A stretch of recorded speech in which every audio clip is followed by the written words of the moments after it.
I'm having trouble with my varial kickflips. I can pop shove it and kickflip pretty well, but I just can't get them down. I've been working on them for like 2 months. Alright, this is my ollie. This is my pop shove it. And these are my kickflips. Sometimes I don't land my kickflips, but you know.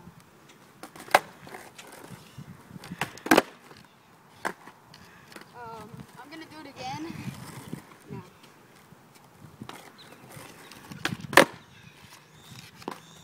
And yeah, but like every time I try to put them together, it kind of ends up like this.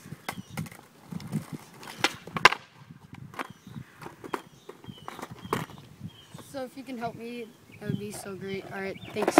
Bye. Great, so thanks a lot for sending your video. I really appreciate it.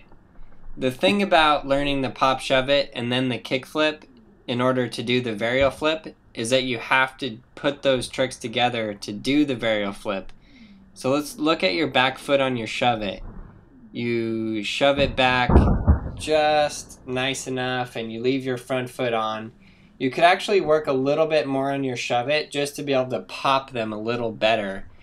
Popping them will help you with the varial flip. Now, so you got the motion of what your back foot is supposed to do. Let's watch your front foot here on the kick flip. So on your kick flip, you extend your leg out and down a little bit.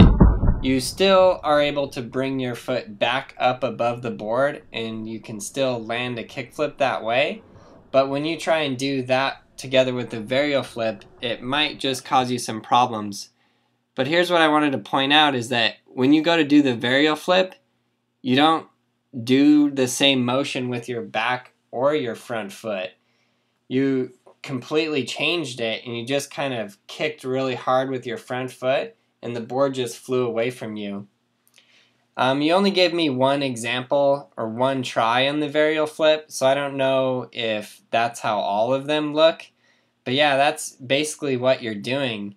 And what I can see from the previous tricks is that you could improve on both the pop shove it and the kick flip. And I think that that is what you should do. Because if you don't have those previous steps down really, really well, like you have to master the pop shove it and you have to be able to pop it well. Because if you can't pop it well on a pop shove it, how are you going to pop it well enough to do a varial flip? So yeah, if I were you, I would just go back, master the pop shove it so you're really getting the pop down and you're actually popping it up into the air and catching it.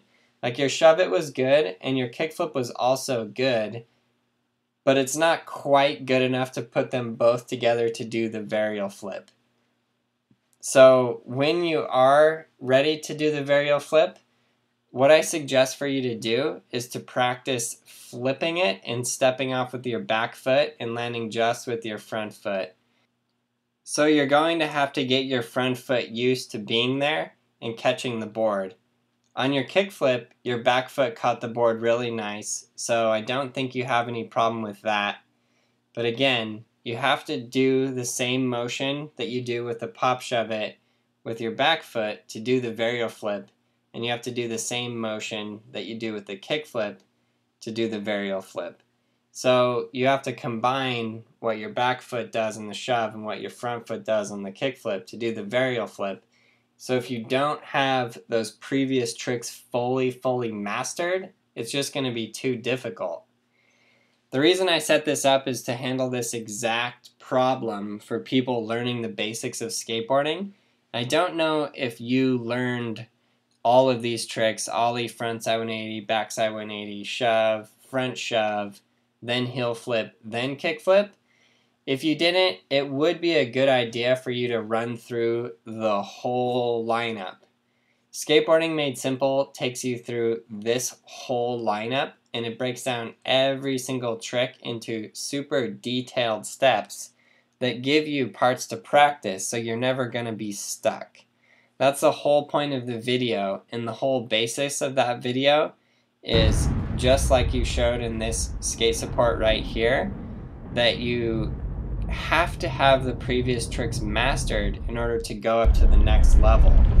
If you don't have your basic math skills down, then you're not going to walk into an advanced math class and do well.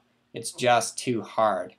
It's like learning how to swim by being thrown into the ocean. So don't learn to skateboard that way either. Get skateboarding made simple and learn it right.